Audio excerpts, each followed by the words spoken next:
once said that you like to make an audience scream through technical means. What is it about an audience screaming that you like?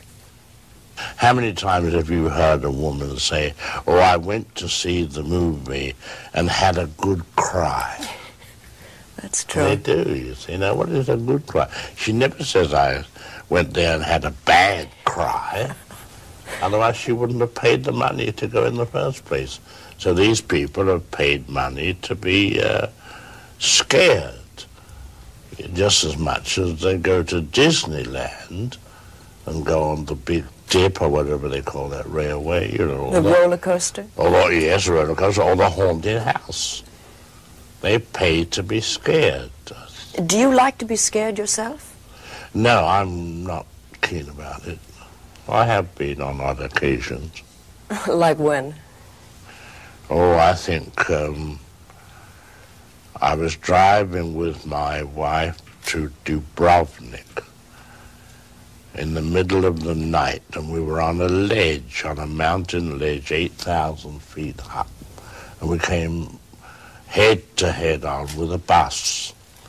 So it was a question who was going to go by first, and I remember having to get out and beckon her on, and the wheel was within 18 inches of the drop. I said, this may be good enough for the movies, but it's not good enough for me now. I know that you plot out very carefully your scenario and work out very carefully your films. Does it ever happen then that the actors get in the way of this, that you have trouble with them? Method actors do. You do? Well, method actors are like children. They're all right for the theater. But they're a little problem with films, especially where cutting is involved. If you remember a film I made years ago called Rear Window, which was all from the point of view of one man, James Stewart, sitting in a window. Well, he had to look. Then I had to cut to what he saw, then cut back to his reaction. Now, what I was really doing was showing a mental process of the man by means of pictures, by what he saw. And supposing he said, well, I don't feel I would look that way. Well, how can the film be constructed on those lines? I had it with that actor who's now dead, called Montgomery Clift. He was a method actor. And you had difficulty with him? Well, yes, I was shooting a scene in Quebec, and he was playing the part of a priest who'd just been acquitted of a murder, but was being sort of booed and stoned outside the courthouse. And then the action of the film was to go across the street into the Chateau Frontenac Hotel, which you've seen pictures of and so forth, probably in there. Well, I wanted him to look up to the crowd and up to the people leaning out of the window. But I also had put on the facade of the building the big gold letters of the word hotel, so the audience would know where they were going, into a hotel. And he said, I don't think I would look up. I said, well, you better look up or else. What about somebody like Orson Welles or Charles Lawton? Well, Charlie Lawton was a problem. You know, when I made that film Jamaica Inn, it took a whole morning to get one close-up. He was a nice man, a charming man, he really was. But, oh, he suffered so much because, you know, he felt he couldn't get it out. And we were a whole morning on the one close-up until he got up and he was crying in the corner. And I went over, sort of patted him on the shoulder. He looked up at me and said, aren't you and I a couple of babies? And I wanted to say, me? I mean, I wanted to use a Goldwinism and say, include me out, you know. So finally he came back and did it, you see. He said, all right. I said, yes, Charles, fine. It wasn't all that different from the other close-ups, you see. And then he took me aside and put his arm around my shoulder and said, you know how I got it, don't you? I said, no, Charles. How? He said, I thought of myself as a small boy of 10 wetting my knickers. Oh, really? Absolutely true, really. You'd be astonished. Do you think there's something like a Hitchcockian actor, if that's a word, a type that is perfect for your films? I don't really think so. There are many, many types in the film frenzy. There are all kinds of leading people from the London theatre. I used to say years ago, I don't today because he's gone, Charles has gone, but I used to say the hardest things to photograph are dogs, babies, motorboats, and Charlie Lawton. Motorboats because they never come back for take two. Everybody's gesticulating and so forth, and the boat's calmly going on out to sea somewhere. You've used, though, a series of, I guess, what could be described as cool blondes.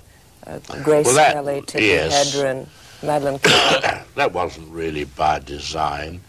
It was really to avoid the obvious, voluptuous, sexy blonde. Speaking of sexiness, you deal a lot with sexual aberrations and fetishes as subject matter. You feel this is a good subject matter for suspense? Well, suspense it doesn't relate really to that. Then why would you use these? Suspense relates entirely to causing an audience to go through emotions and can only be arrived at by giving them knowledge. Most people get confused between the mystery story and the thriller and the suspense story and the whodunit.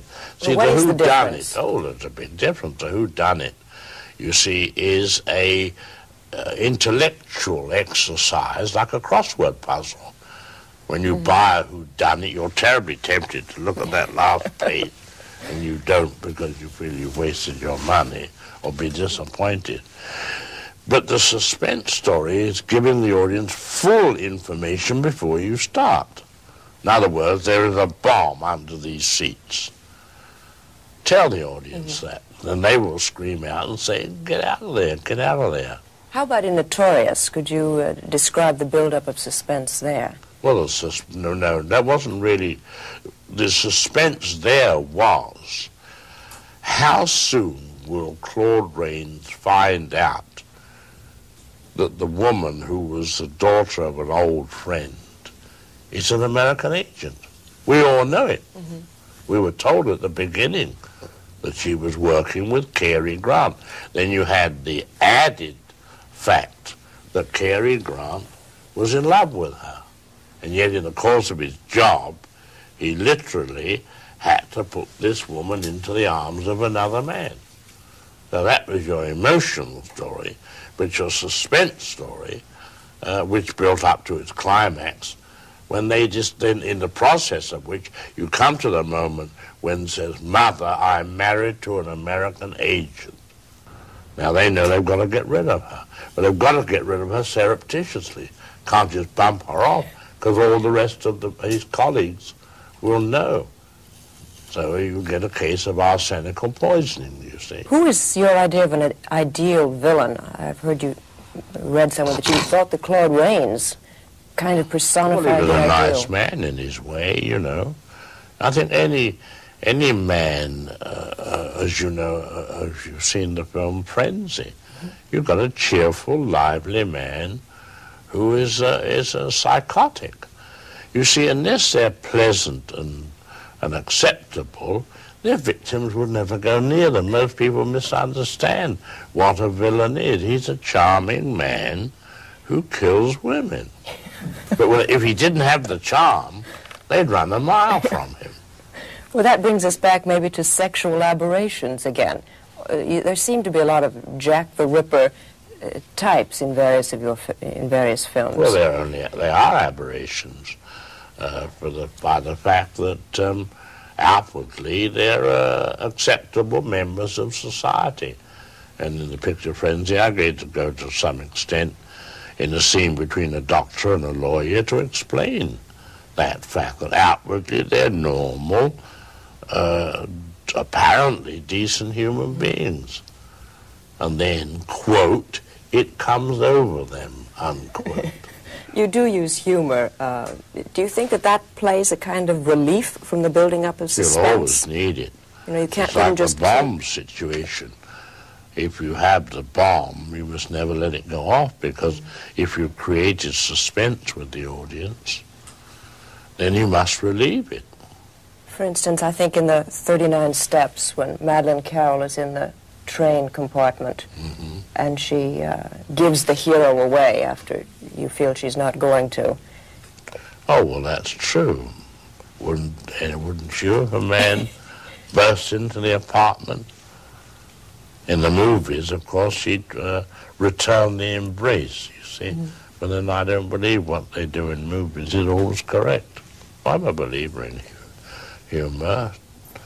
I mean, who wants to fill a film always with, you know, heavy going? It's like the poor housewife, you know. And those pictures that are heavy-handed, I call them sink-to-sink pictures. Because here's the poor housewife washing dishes at the sink.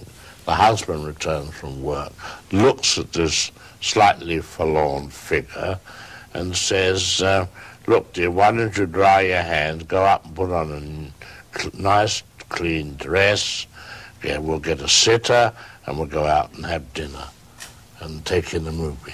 And she said, that'll be wonderful. Takes her apron off, goes upstairs, they get the babysitter, they go out, they have dinner, he parks the car, they go in the movie, and she sits and looks at the screen, and what does she see? A woman washing dishes at the sink. Yet they make those movies, you know? I mean, the sink symbolizes the kind of heavy-handed movie that's made. Sometimes I made them myself under certain circumstances, but who wants to? What about in North by Northwest? That also. Well, that's a fantasy, you know. And what about the humor that's in North by Northwest? Can you describe a little bit the various things that you use there? Well, I mean, there's the humor of Cary Grant being made drunk and goes on a wild ride in a car, you know. And there's a certain amount of wit on the part of he and the girl, so forth. Let's get back to Suspense again. Can you describe a little bit the build-up of suspense in Spellbound? Well, in Spellbound, you start, of course, with a mysterious figure. Spellbound was based on a novel which we didn't use. It was called The House of Dr. Edwards. And it was the story of a doctor taking a patient to a mental institution. Although I never used it in the film, I wanted one of the men in the dining car of the train, and he saw a fly crawling across, to take the fly and put the wings off. And the other man said, oh, I wouldn't do that if I were you. You know, and the point was I didn't know which was the crazy man who pulled the wings off, the doctor or the patient. And we abandoned that idea, and I worked with Ben Hecht on it, and we started the story of the new doctor who came into the institution and fell in love with a female doctor, and gradually he began to have sort of weird reactions to lines, whether they were made by a fork on a tablecloth or the lines on the robe of the woman he'd fallen in love with.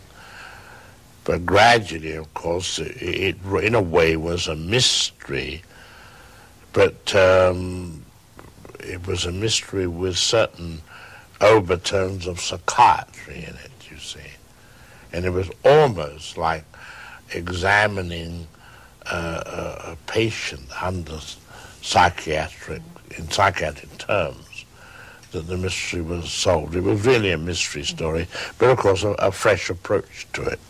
What about Strangers in the Train? The cutting back and forth between the lighter that's lost. Ah, well, that was when he threatens. He threatens eventually, because the nice man won't carry out his part of the so-called bargain, because a bargain was never made. The hero was a tennis player, so that the villain, the weird guy, was on the way to the scene of the crime and was going to plant a piece of evidence which would make the hero definitely the murderer of his wife. But unfortunately, the hero was occupied with a tennis match. And I always remember when we shot the long shots at Forest Hills, and they were Davis Cup matches. And I said, would you mind having that thing removed, please? It's in the way, the Davis Cup. So they took it away for me, and then we did this whole tennis match. And of course, the moment the match was over, he dashed after the other man. Through the years, you've achieved a great deal of fame and success. Do you like your fame? Does it give you a certain amount of pride? Well, it enables me to sleep at night. You're making a joke of the question, but... No, I'm not making a joke. I mean, really. Hard question to answer, because... I mean, does it ever make you feel happy or proud to arrive at an airport and have cameramen and reporters and people there to greet you? Some little things like that are nice. I remember once arriving at Tel Aviv and coming down the steps and having the whole airport applaud. Well, that was very nice. And once I was standing in the middle of the square at Copenhagen, and it's a very large square, and the roadway, there's an intersection, and suddenly I heard the sound of an ambulance siren screaming. It came from the far corner of the square. I was just standing there, no camera or anything, with an assistant, and suddenly this ambulance stops at the intersection. A man jumped out, came rushing toward me, said, autograph, please. I gave him the autograph. He rushed back to the ambulance. They started the siren, and he went on his way. Who was it? That's what I don't know. I don't even know whether the autograph was for the patient or the driver. Mr. Hitchcock, before we get down to serious business, I'd like first of all to sort of very personally thank you for 40 years for me of marvelous movie-going. It's been a great pleasure seeing them and meeting you today.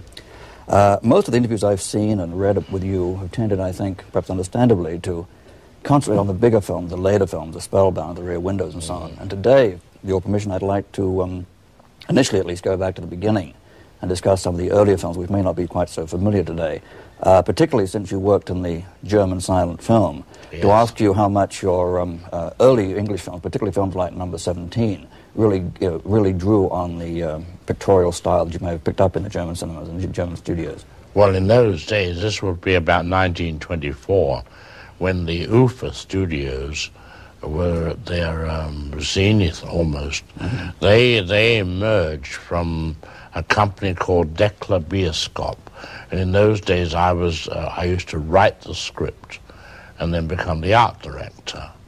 And I wasn't directing then, but I went to work at Neubabelsberg, and of course they were making some of the most famous films, the German films, the Nibelungen and Jannings, The Last Laugh. Jannings was a tremendously important figure, as was Murnau, the director, Lang, Lubitsch, in those days.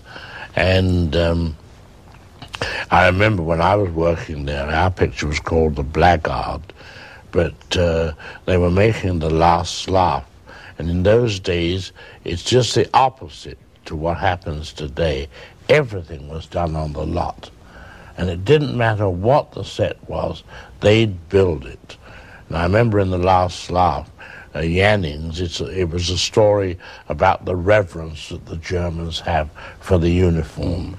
And it's the only film ever made that told the story purely pictorially, without titles, without a word. Of course, it was silent films in those days anyway. And they even built a hotel with the lobby and all the streets outside, with all the traffic and everything. And they even built a railroad station with the great big glass roof and the locomotive and the passengers moving backwards and forwards. And they were, to me, prodigious jobs of production. Yes. Of course, the late British silence and the early British talkers were pretty much dominated by borrowed German talent, cameramen, directors, and so on. And I think a film like your own, Number 17, is very, very German in its pictorial style. Do you remember that film? Yes, but more than that, I think The Lodger, which was the third film. The first two films I made as a director were made in Munich, and I had to direct them in German. But of course, they were English stories played with German actors, character people, but it made no difference because there was no sound, just titles. When I got back to England to do number 3 film, it was Mrs. Belloc Lowndes' famous book, The Lodger. And this is the story of a rooming house in London where she wondered and the rest of the family wondered whether the man upstairs is Jack the Ripper or not. At one of your other early British films lately, the 1934 Man Who Knew Too Much, which I love because of the way it gets into the basic plot and the initial murder so very quickly and so very simply. You seem a little unhappy with the film. You refer to it as the work of a talented amateur, whereas your later film you consider that of a professional. I'm just wondering where you put the distinction, where you feel you stopped being an amateur and became that professional.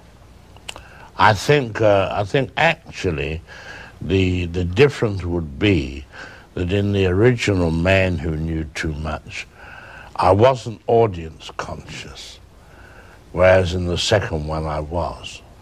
But I must admit, many of us still feel that those early British films are by no means the work of an amateur, but represent in some way some of your best work. The best thing, and I can't remember to this day, I think it was to involve the father more. You see, having had Stewart in the role, you had to change your story, because in the original, Leslie Banks, the English actor, was in the lead, and he was caught and spent the end of the film locked up in a room. Well, you couldn't do that with a man of the stature of James Stewart. So your story had to be manipulated to give him more activity in the latter part. Yes. And in such a way, I lost the original story's climax, which was the famous Sydney Street Siege, which was a time about 1910 when 3 anarchists held up the whole of the British police force, the soldiers from the Tower of London, and just 3 of them. That's when Churchill went down, and there are photographs of him directing operations from a doorway. And these men held everyone up, and they were about to send to the nearest arsenal at Woolwich for the artillery to come out. It was, when I went to Scotland Yard researching for the second version, a rather officious public relations man answered me in an extremely peremptory way. I said, well, how would you handle the Sydney Street Siege today? Oh, he said, we just sent 2 men in with a dog. Well, they wouldn't have anarchists today anyway in England. Well, they have a different kind of anarchist. One other point I wanted to get into was the technique you've developed and I'd say exploited through the years, sort of reaching past your actors and literally directing the audience so that you get the emotions you want, not by the players on screen, but by the by the people sitting in the audience. Which, of course, is what any good director should do. But of course, you've made rather a specialty of it. Well, the audience, that's what it's all about. Yes, but when did you sort of become conscious of the fact that this was the way you would really specialize in directing? I think during my American period, I became very conscious of audience. And although there are hints in the beginning, because the close-up example of the glass of drugged wine in The Lady Vanishes is a very good example of directing the audience to that and not to the players. That is true. Well, you see, that comes under the heading of avoiding the cliché. You see, the poisoned wine situation, or the drugged wine, the character usually picks it up and goes like that and says, oh, by the way, and you said this, and he does this about 6 times, which is such a cliché. So I decided, to avoid that cliche and merely leave the wine there untouched until the last minute. But in order to keep the audience reminded of it, I photographed the scene, part of the scene, through the two glasses. So that will keep the audience saying, well, when are they going to pick up the drugged wine? I've heard you say in the past that, which is surprising for a director who makes so many thrillers and suspense films, that you don't basically like the device of the chase as part of your films. Is that because you are sort of limited to being on location, that you can't pre-plan that on the storyboard? No, I think the chase is very good. But I've never gone in for the purely physical chase. I know it's very effective, and you've had it in many, many films. I think where I've changed is the chase to rescue someone. That I've never cross-cut. You see, in the early Griffith days, you know, he used to cross-cut with a man either going to the gallows or the guillotine with the rescuer on the way. Well, I've tended to avoid that kind of cross-cutting in a chase sequence and stayed either with one or the other, which makes the audience sweat the more, because you don't show the progress of the rescuer. Now, in The Birds, I did that once or twice. I had a girl seated in front of the schoolhouse smoking, and when she sits down, there's a child's play thing, I forget, Jungle Gym they call it. And there was one bird on it, you see. And I just put the camera on her and never showed what was going on behind until eventually she follows one bird through the sky. When she turns around, there's a mass of them. Now, you see, in the old technique, you would have cross-cut with the girl, say, little does she know it, but the birds are gathering outside. But when she saw them, she tiptoed into the school, took the teacher to the window and indicated them, never showed them. Then the teacher turned to the children and said, now you all go home, go down the street quietly. When I tell you to run, you run. From that moment, the children are herded toward the door of the schoolhouse, and I went straight to the birds and stayed with them and never moved them until suddenly you hear the patter of the feet and all the birds went up. And somebody said to me afterwards, what happened to that shot of the children when they went down the steps out of the school? I said, there was none. They said, oh, there must have been. So it was making the audience carry the thing in their mind, you see. In terms of the traditional sort of old-time Griffith cross-cutting, I think the chase you did in number 17 still holds up superbly. Perhaps because it's mainly miniature, and I guess you had the chance to pre-plan it. Yes, you did. It was all made in miniature. Those fantastic travelling shots of the car going under the bridge and the train moving forward at the same time, just incredible. Yes, that was done by, you saw on the screen the rails and the roadway, and both train and Greyhound bus are coming toward you. Green Line bus, please. Green Line bus, yes. I was thinking of our American audience, you know. And they both come toward you, and suddenly you see the bus go across the front of the train, or what do you think? And the camera whips back, and the train goes under a bridge, and the bus goes over the bridge. What made you finally make the move to Hollywood? Because you always wanted to be the big Hollywood director, or because you'd done as much as you could in British film in that time? Well, I was the #1 British director, but on the other hand, I noticed that Hollywood was, there was directors from all over Europe going there. So in a way, it was a challenge, actually, because there were no other British directors there. Except James Whale, I think, was the only one, but then he came from the theatre, you see. Did you sort of have the outsized size of films like Rebecca and Foreign Correspondent imposed on you, or did you intend to make them that big and pretentious? Well, the first picture intended was to be the Titanic. And I researched that considerably.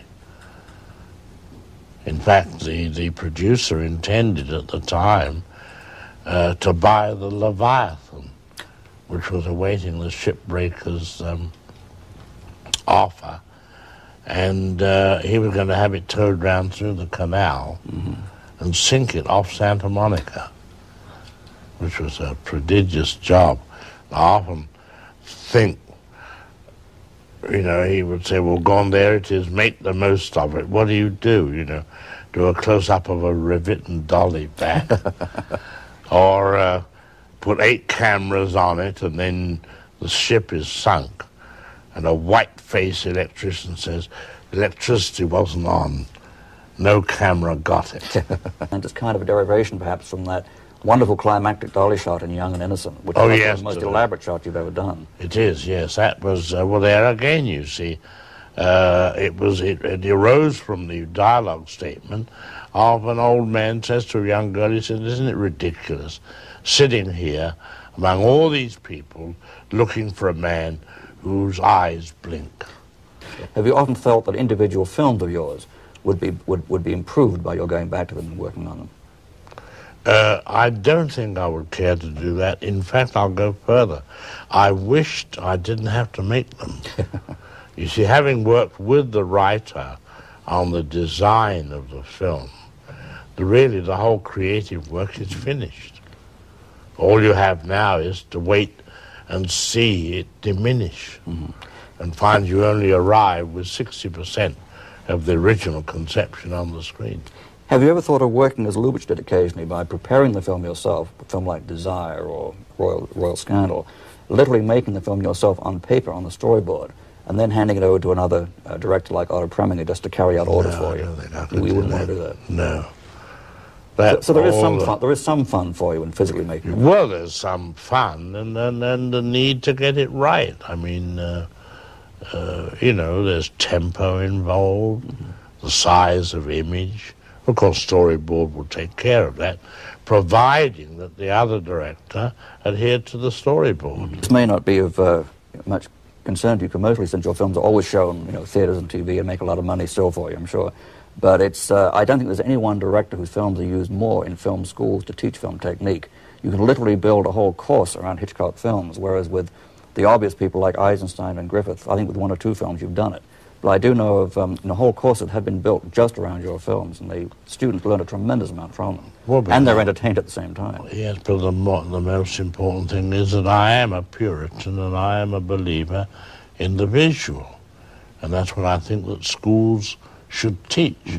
And, you know, so often you hear of schools who send a pupil out with an 8mm camera and see what he comes back with. You know, how he observes. Well, that's only a part of the whole process. That's like being in an art school, and when you're sent out to sketch people sitting at a railroad terminal, that's the whole course, which it isn't at all. It's only a little tiny segment of the course. And I think that film schools should teach the history as much as anything from the beginning. Well, it's interesting, most of the first-year students come back with films that look like Ingmar Bergman films. But by the second year, when they've really absorbed technique and style and history, they come back with Hitchcock films, which is rather nice, I think. Yes, it is.